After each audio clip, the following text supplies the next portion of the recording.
day 21. So day 21 is a 21-3 creative expression. So creative expression and knowing what we're responding to, what we're where we're expressing from. The other aspect of the 21-3 is to not waste time fighting something you cannot change. So we spend a lot of energy in big ways and small ways of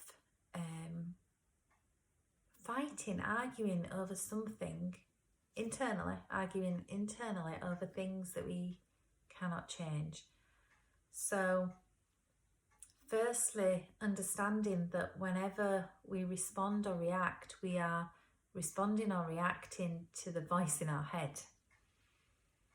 So I've just done the meditation this evening, and in the meditation I spoke about an example of somebody being late. So somebody says they're going to be 10 minutes late, and if you're having a happy day, you're having a good day, everything's flowing, it's all working well, you've got plenty of time, then 10 minutes late, no big deal, fine. 10 minutes late, see you in 10, see you in 10 minutes.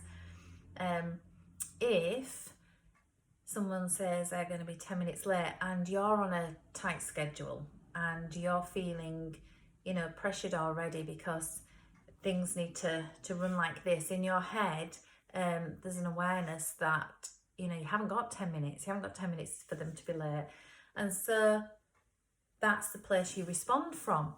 And depending on your programming, you will either respond and say, well, I can't do it then, I just can't do it, and that's it. Or, because that's probably most unlikely, more likely is to say, yeah, that's fine, yep, I'll see you in 10 minutes, and internally having a conversation with yourself about how that's not fine, how that's really not fine, that 10 minutes late is not fine.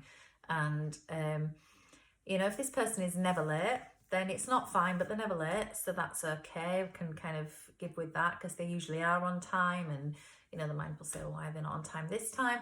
If they're always late, then a bit bigger dialogue, because they're always doing this to me, they're always late, blah blah, and so reacting from that. So there's different, if it's someone that you may be indifferent to, that you just, they're 10 minutes late, but you're just passing something over, so no big deal. If it's, you've arranged to speak to somebody and, this is time for you to have a catch up and you don't have much time to catch up, and then the dialogue might be, well, if they really cared, then they wouldn't be 10 minutes late because they'd know. So we can have, this is just an example, somebody being 10 minutes late, it's just an example to get the gist. But the gist is that depending on where we're at and what we're feeling will depend on how we respond to that thing. So that thing, if we are happy and we're content and we're having a good day, it's generally no big deal. We can, that's fine, yeah, no worries. If we are feeling tense or stressed or overwhelmed or upset or out of our centre, then it is a big deal. It is a big deal. And even though we might not say it, we spend time ruminating over it. We spend time having an inner dialogue about why that's not okay, and wasting our time, really. Because if someone's going to be 10 minutes late, they're going to be 10 minutes late. Doesn't matter how much conflict you have. It doesn't matter how much you go into the fact that they shouldn't be 10 minutes late, or whether it's okay or not okay, whatever your opinion on it is, that is not going to change the fact that they're going to be 10 minutes late.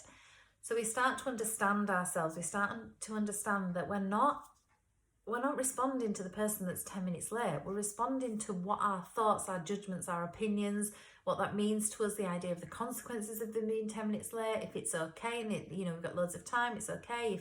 If 10 minutes late just pushes everything else out, then it's not okay.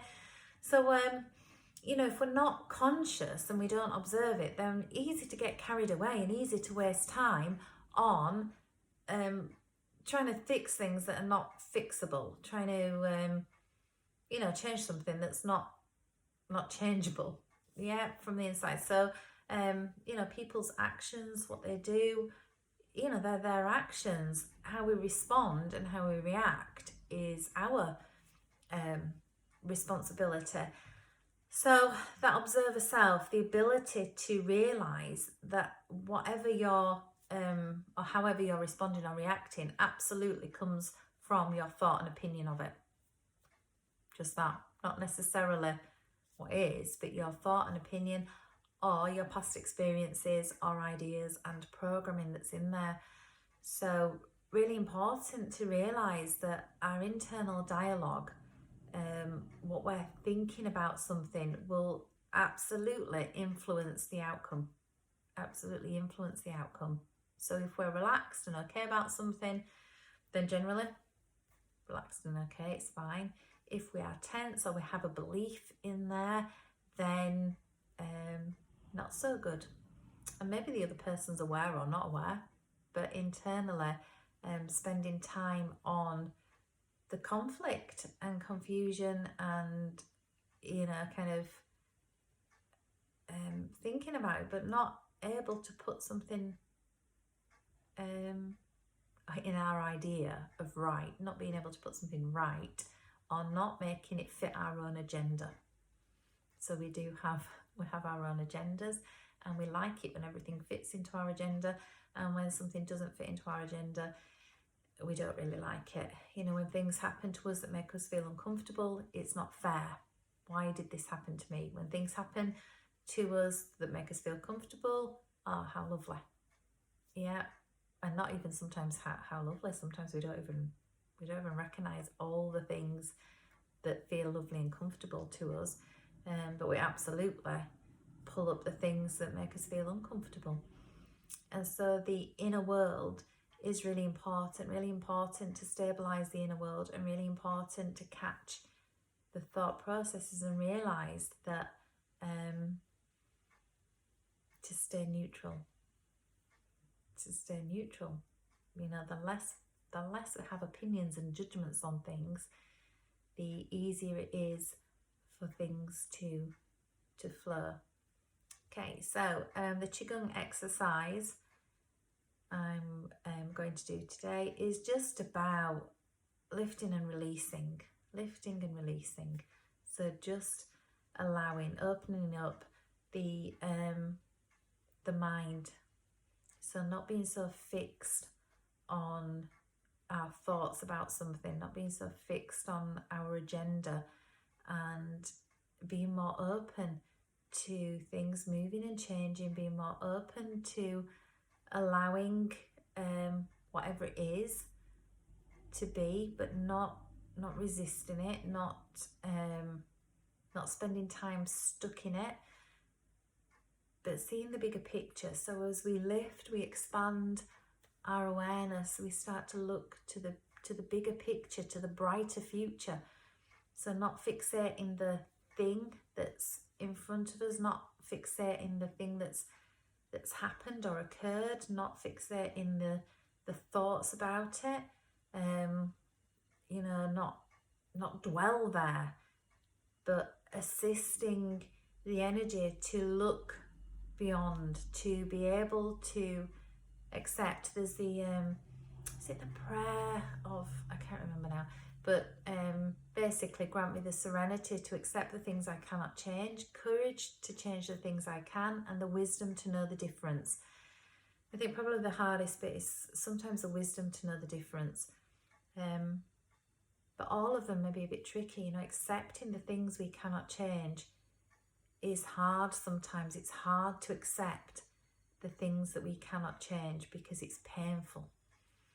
It's painful to look at that thing and to know that there's no way to change that. So the serenity to accept the things I cannot change, courage to change the things I can. So it takes courage to let go of something, to accept it, and then know that you can do things differently, that you have within you the power to see the bigger picture, to make changes, to just accept, well, this just is, and the courage to make some changes, and the wisdom to know the difference, the wisdom to know, you know, the difference between, you know, kind of accepting and taking the courage and you know, time to accept and then time to make those changes. Okay, so as we do this exercise, it's about allowing that bigger picture, allowing that transformation to occur, to give yourself time to accept what is, and allowing yourself the time to gather the courage to make those changes, to gather the courage to see the bigger picture, to see the brightness, to see that, you know, life is constantly moving.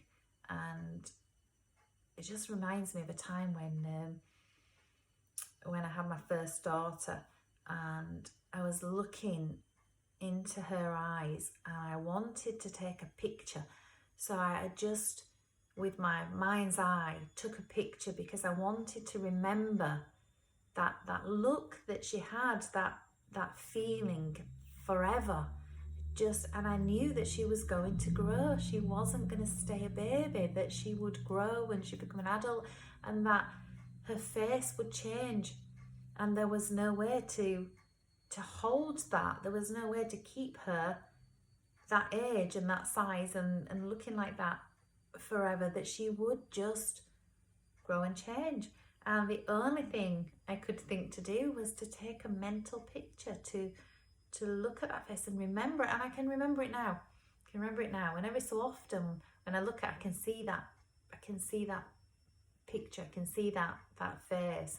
And same actually with my other daughter, because, you know, our souls as babies, so beautiful, so bright, so pure. And you know, as we grow and we have experiences and we hold them and we keep them and we try to control things and we try to fix things, and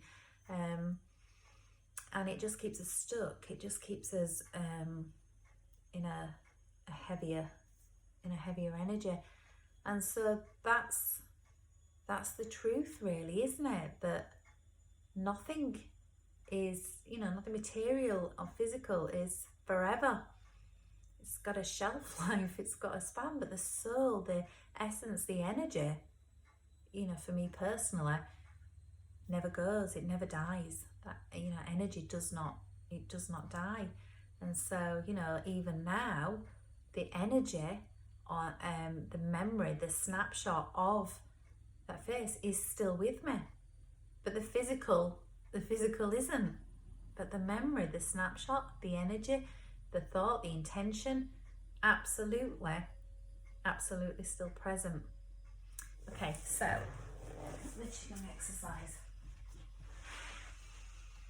And just I think feet just underneath the hips, and then we'll just go side to side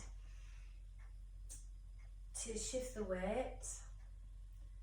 So just allowing the weight into, you know, just drop the hip, allow the weight to move into the left foot and the right foot, and then just swaying side to side.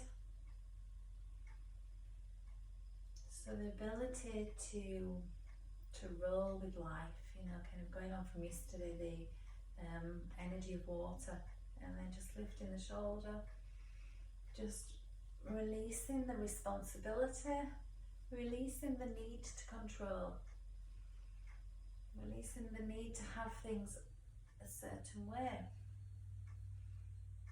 just allowing the freedom of life, the freedom of new experiences, freedom and expansion that comes from change, that we are all growing and expanding, and, you know, allowing ourselves that creative expression. Okay, so feet planted, crown of the head pulled up to heaven. Just holding palms facing each other, soft knees from the waist down, rooted strong like the trunk of a tree, from the waist up, soft and relaxed. And so here we just lift and rotate back, lift and rotate. So lift up and down, and then the other hand. So connecting, so lifting into a bigger picture, into the bigger picture. So whatever it is that we're dealing with, not staying in it, not staying in that thing, not obsessing over that thing, not fixating on that one thing, not trying to hold on to that one thing. We allow it to transform. We allow ourselves to see the growth, to see the bigger picture, to allow things to move and change, and to allow ourselves the experience of living, the experience of life.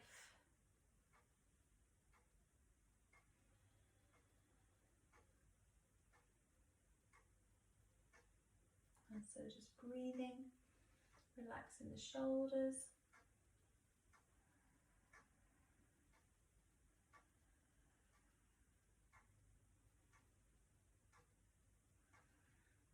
So just connecting heaven and earth.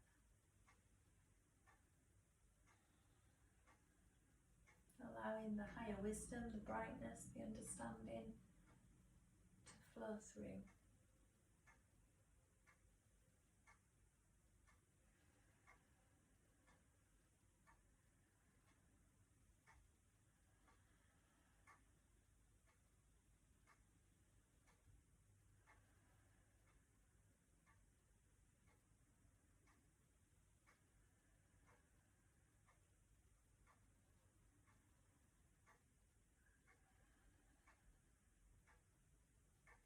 So the energy moving freely through the body.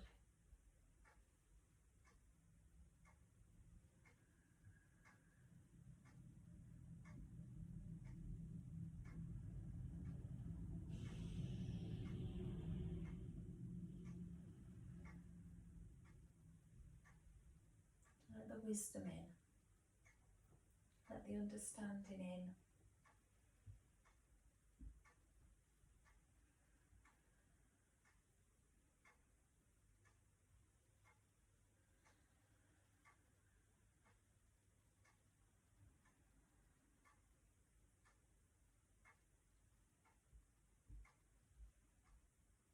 And so aware of how it feels as you release and let go and allow the higher wisdom, the bigger picture to come in. Let the heart open. Let the energetic body be free, be open, allowing. Okay, and then when you're ready, just bring in the palms to face, relax the shoulders.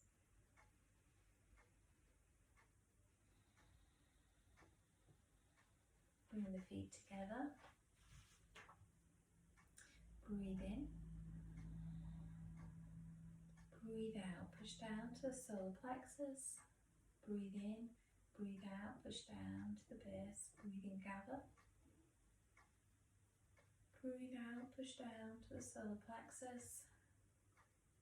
Breathe in, breathe out, push down to the base. Breathe in, gather. Breathe out, push down. Breathe in, breathe out, fold in. Right hand first for the ladies, left hand first for the gentlemen.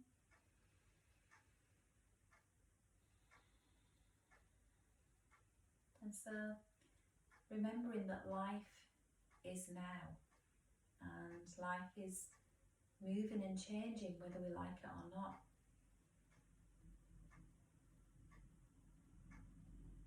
And so we allow ourselves to move with life, to keep on living. through whatever.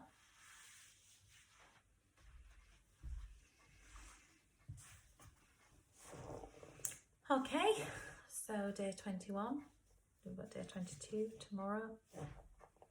Have a good evening.